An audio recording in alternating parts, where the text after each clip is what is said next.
جب انسان نماز کے لیے کھڑا ہوگا تو اس نماز کی سبب رب تعالی مشکلوں کو آسانیوں میں تبدیل فرما دے. پھر فرمایا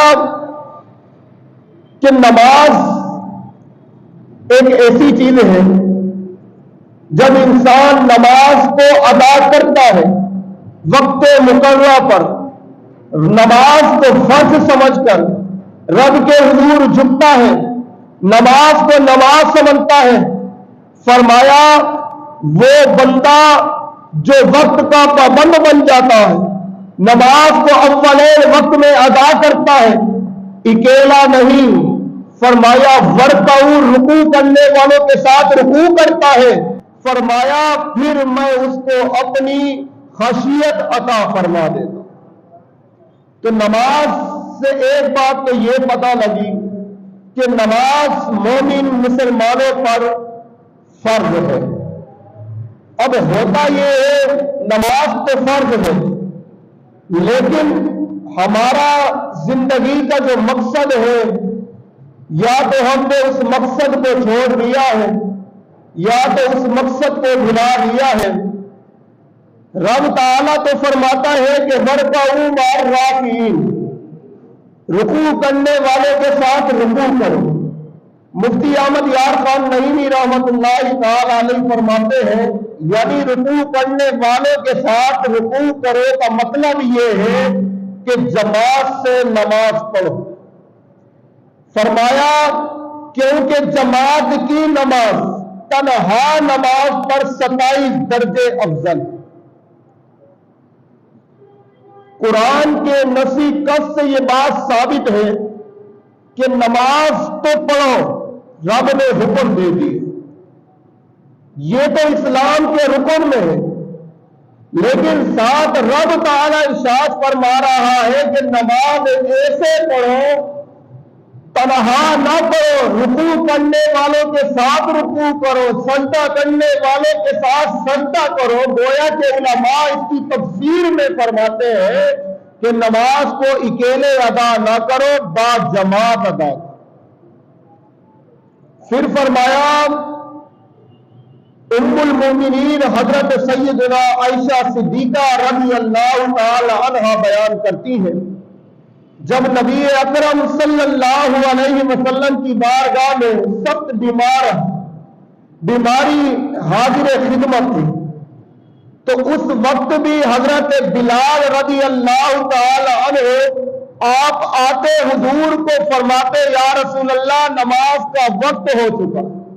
حالانکہ حضور نبی اکرم صلی اللہ علیہ وسلم شدید بیماری کی حالت میں حضرت بلال آ کر عرض کرتے ہیں کہ یا رسول اللہ نماز کا وقت ہو چکا.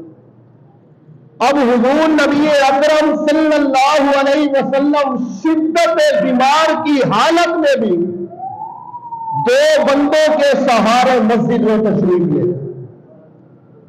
اب اس بات سے یہ بات معلوم ہوئی کہ انسان جتنا بیمار ہو گھر کے اندر نماز پڑھنا اس وقت بھی اس کو صحیح نہیں ہے. اس کے لیے بہتر یہ ہے کہ وہ مسجد کو تشریف لے کر کہ جماعت کے ساتھ نبی اکرم صلی اللہ علیہ وسلم کو بہت زیادہ دلچسپی. اس حدیث پاک سے یہ بات معلوم ہوئی کہ نبی اکرم صلی اللہ علیہ وسلم اس بات کو پسند فرماتے تھے کہ میں با جماعت نماز ادا کروں. حضور کی خواہش یہ ہے کہ با جماعت نماز ادا کروں. تو امتی کی بھی تو خواہش ہونی چاہیے جس کو میرے نبی نے پسند کیا ہے میں بھی اسی کو پسند کروں.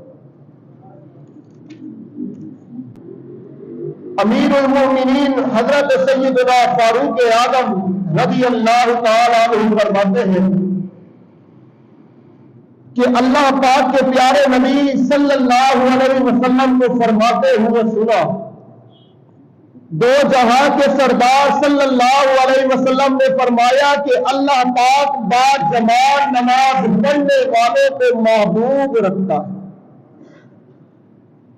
پھر ایک اور جگہ ارشاد فرمایا حضرت سیدنا ابو سعید خدری رضی اللہ تعالی عنہ روایت کرتے ہیں کہ نبی اکرم صلی اللہ علیہ وسلم کا فرمان ہے کہ جب بندہ باجماع نماز پڑھے پھر اللہ پاک سے اپنی حاجت یعنی ضرورت کا سوال کرے تو اللہ پاک اس بات سے حیا فرماتا ہے کہ بندے کی حاجت پوری ہونے سے پہلے وہ خالی لوٹ جائے۔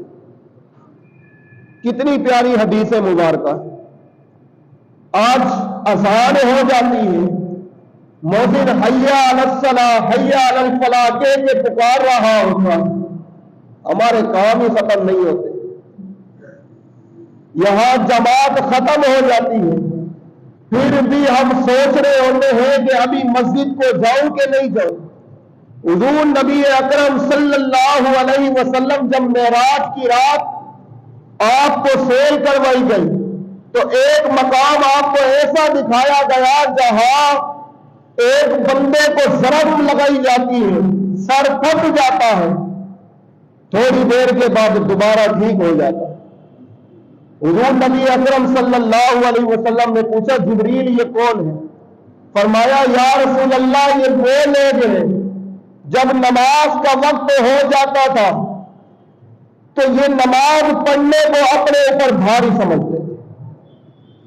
اسی طریقے سے حضور نبی اکرم صلی اللہ علیہ وسلم نے ملحدہ فرمایا، بار بار یہ عمل کیا جا رہا تھا، سر پھٹ جاتا تھا، دوبارہ ٹھیک ہو جاتا تھا، پھر فرشتے ضرب لگاتے تھے۔ فرمایا یہ وہ لوگ ہیں یا رسول اللہ صلی اللہ علیہ وسلم جب نماز کا وقت ہو جاتا تھا یہ نماز کے پڑھنے کو اپنے اوپر بھاری سمجھتے تھے۔ آج ہم نماز تو پڑھتے ہیں، ہم بھی نمازی کہلاتے ہیں، لیکن ایسی نماز کا کیا فائدہ جو وقت پر ادا نہ کی۔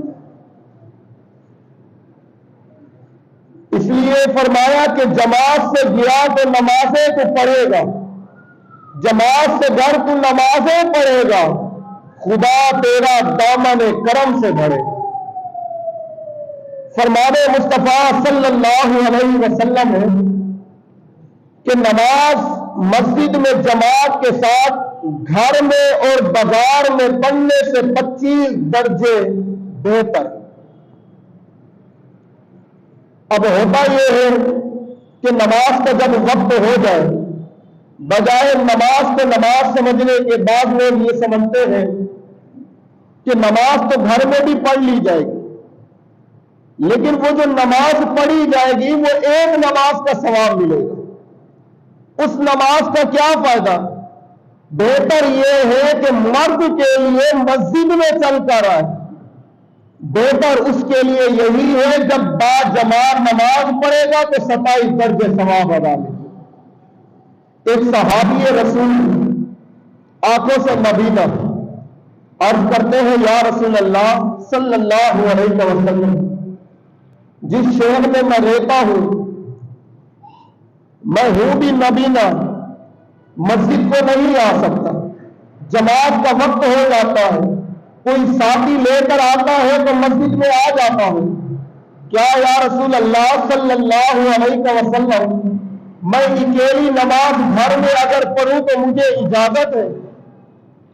نبی اکرم صلی اللہ علیہ وسلم نے فرمایا صحابی تیرے لیے بہتر یہ ہے کہ جس طریقے سے مسجد میں آ سکے آ کر باجماع نماز ادا کر۔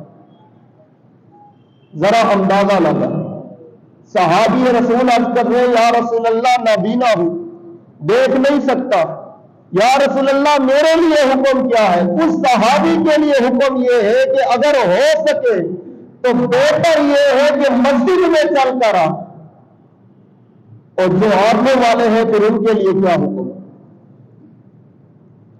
فرمایا یہ ایک سجدہ جسے تو گرا سمجھتا، یہ ایک سجدہ جسے تو گرا سمجھتا ہے 1000 سجدے سے دیتا ہے آدمی کو نجات۔ حضور نبی اکرم صلی اللہ علیہ وسلم فرماتے ہیں کہ موسیٰ علیہ نبینا علیہ السلام کی جب میری ملاقات ہوئی تو رب نے تو 50 نمازیں دی تھی، لیکن حضرت موسیٰ نے عرض کیا یا رسول اللہ آپ کی امت یہ 50 نمازیں نہیں پڑھ سکی، یہ آج حضرت موسیٰ علیہ نبینا علیہ السلام کا صدقہ ہے کہ 50 میں سے 5 نمازیں ملی ہیں، لیکن وہ بھی ہم پر گرا سمجھتے، نماز کو نماز سمجھا جائے۔ پھر اسی طریقے سے نبی اکرم صلی اللہ علیہ وسلم نے ایک مثال دیتے ہوئے فرمایا، میرے صحابہ، جس صحابہ کے دروازے کے سامنے ایک نہر ہو، وہ اس میں 5 وقت غسل کرے، ایک وقت نہیں 5 وقت غسل کرے، تو کیا اس کے جسم پر کوئی میل کچیل باقی بچے گی؟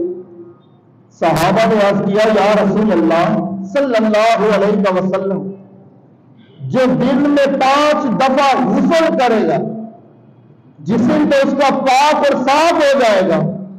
حضور نبی اکرم صلی اللہ علیہ وسلم نے فرمایا، اس کی مثال اس آدمی کی بھی اسی طریقے سے ہے جو 5 وقت نماز پڑھے گا، اس کے جسم میں کوئی باقی گناہ نہیں بچے۔ اندازہ لگا۔ پھر ایک مرتبہ حضرت سلماسی اور ابو عثمان رضی اللہ تعالیٰ عنہ آپ ایک جگہ سے گزر رہے تھے۔ حضرت سلمان فارسی نے تیلی کو پھینکا اور ہلایا، پتے گرنے لگے۔ جس طرح بہار، موسم بہار کے اندر پتے گرنا شروع ہوتے ہیں، اسی طریقے سے پتے جھڑنے لگے۔ تو حضرت سلمان فارسی رضی اللہ تعالیٰ عنہ نے کہا، ابو عثمان، تم نے مجھ سے یہ تو نہیں پوچھا کہ یہ جو پتے جھڑ رہے ہیں اس میں کیا حکمت ہے؟ آپ نے فرمایا، ایک دفعہ حضور نے مجھے اسی طریقے سے تیلی کو کھینچ کر ہلا کر پتے جس طرح آج جھڑ رہے ہیں، فرمایا، اے سلمان، جب بندہ نماز پڑھتا ہے اسی طریقے سے جتنے جسم کے اندر گناہ ہوتے ہیں وہ سب کے سب جھڑ جاتے ہیں۔ اس بات سے یہ بات معلوم ہوئی کہ انسان اگرچہ گناہگار، جتنا بڑا بدکار ہے، رب تعالیٰ فرماتا ہے کہ ان الصلاۃ تنہی عن الفحشاء والمنکر، فرمایا بے شک نماز منع کرتی ہے بے حیائی اور بری بات۔ ایک صحابی رسول کے بارے میں آتا ہے کہ نماز بھی باجماعت پڑھتے تھے، ساتھ ساتھ برائی بھی کرتے تھے۔ اس صحابہ نے عرض کی، یا رسول اللہ صلی اللہ علیہ وسلم، نماز تو باجماعت پڑھتے ہیں لیکن ان کے اندر برائی کی عادت نہیں جاتی۔ حضور نبی اکرم صلی اللہ علیہ وسلم نے فرمایا، اے میرے صحابہ، یہ نماز باجماعت پڑھتا رہے گا، ایک وقت آئے گا برائی کی عادت ختم ہو جائے گی۔ کچھ دن کے بعد وہی صحابی رسول ان کے دوسرے صحابہ نے دیکھا کہ وہ برائی کی عادت چلی گئی، غیبت کی عادت چلی گئی، تو صحابہ نے عرض کیا، یا رسول اللہ صلی اللہ علیہ وسلم، وہ جو صحابی رسول تھے نماز بھی پڑھتے تھے، بعض دفعہ برائی بھی کرتے تھے، یا رسول اللہ آپ نے فرمایا تھا اگر یہ نماز پڑھتا رہے تو برائی کی عادت چلی جائے گی، یا رسول اللہ آج دیکھا ہے کہ اس سے وہ برائی چلی گئی۔ تو اس حدیث مبارکہ سے یہ بات معلوم ہوئی کہ واحد رستہ ہے، اگر انسان اپنے آپ کو پاک اور صاف کرنا چاہتا ہے تو رب کے حکم نہیں، کیونکہ قرآن کا حکم یہی ہے کہ ان الصلاۃ تنہی عن الفحشاء والمنکر، یہ نماز برائی سے اور بے حیائی سے منع کرتی ہے۔ حضرت ابو ذر غفاری رضی اللہ تعالیٰ عنہ سے روایت ہے، آپ فرماتے ہیں کہ موسم خزاں کے بہار میں تشریف لے کر آیا، درختوں کے پتے جھڑ رہے تھے، حضور نبی اکرم صلی اللہ علیہ وسلم بھی ہمارے درمیان میں موجود تھے۔ آپ فرماتے ہیں کہ نبی اکرم صلی اللہ علیہ وسلم نے توڑی پکڑی اور اسے ہلایا، پتے جھڑنا شروع ہوئے۔ مشکات شریف کی حدیث مبارکہ ہے، جب پتے جھڑنا شروع ہو گئے تو نبی اکرم صلی اللہ علیہ وسلم نے فرمایا، اے میرے صحابہ، جب بندہ نماز وقت پر ادا کرتا ہے، اللہ کے حضور خشوع اور خضوع کے ساتھ نماز کو ادا کرتا ہے، تو اسی طریقے سے اس کے جسم سے تمام گناہ دھل جاتے ہیں۔ جب بندہ نماز پڑھتا ہے، نماز پڑھنے کے لیے اپنے آپ کو اپنے آپ کو 5 وقت کے لیے باندھ دیتا ہے، تو انسان کے اندر یہ کیفیت پیدا ہو جاتی ہے کہ اذان بعد میں ہوتی ہے، دل پہلے مچل رہا ہوتا ہے کہ نماز کا وقت ہو چکا۔ آج اصل میں مسئلہ یہ ہے کہ ہم نماز باجماعت ادا نہیں کرتے، روحانیت ہمارے اندر سے ختم ہو گئی ہے۔ نماز کو جس طریقے سے ادا کرنا چاہیے، نماز اس طریقے سے ہم ادا نہیں کرتے۔ وہ کسی نے کیا خوب کہا کہ کوئی نماز کی چاہت میں رویا، کوئی نماز کی راحت میں رویا۔ عجیب فلسفہ ہے نماز کا، کوئی قضا کر کے رویا تو کوئی ادا کر کے رویا۔ نماز ایک ایسی چیز ہے جب بندہ اس کو وقت پر ادا کرتا ہے، رب کے حضور ہر وقت حاضر رہتا ہے۔ اسی طریقے سے بعض علماء نے یہاں یہ بھی لکھا کہ جب مشکل وقت آ جائے، انسان رب کے حضور کے در سے بھاگے نہیں، ہمیشہ رب کے حضور ہی جھکا رہے، رب تعالیٰ سے فریاد کرتا رہے، رب کے حضور جھکا رہے۔ ایک وقت آئے گا کہ مشکل وقت تمام ختم ہو جائے۔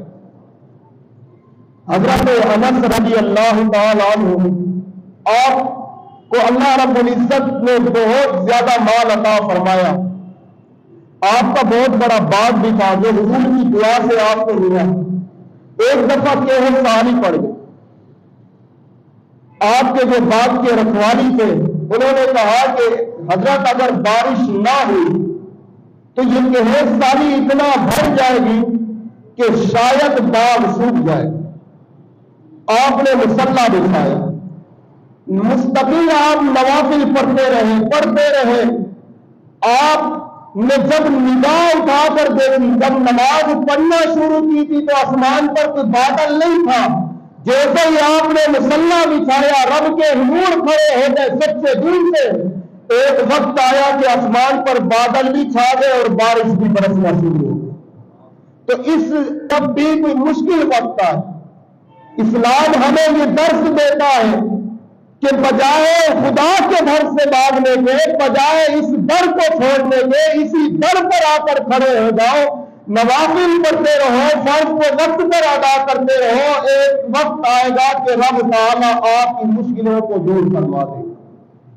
کسی نے کیا خوب کہا کہ ایسا نہیں کہ نفس کا شیطان مر گیا، ایسا نہیں کہ نفس کا شیطان مر گیا، شیطان تو ہے زندہ، انسان مر گیا۔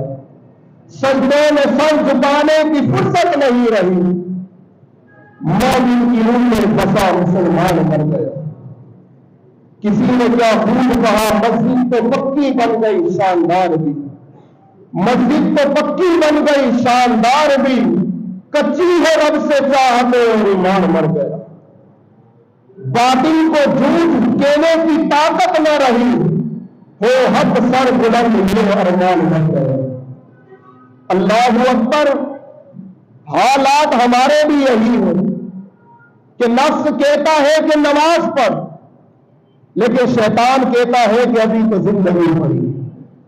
نفس کہتا ہے کہ رب کے حضور تو نے پیش ہونا ہے، سوال تجھ سے نماز کا ہونا ہے۔ شیطان کہتا ہے ابھی تو زندگی پڑی ہے۔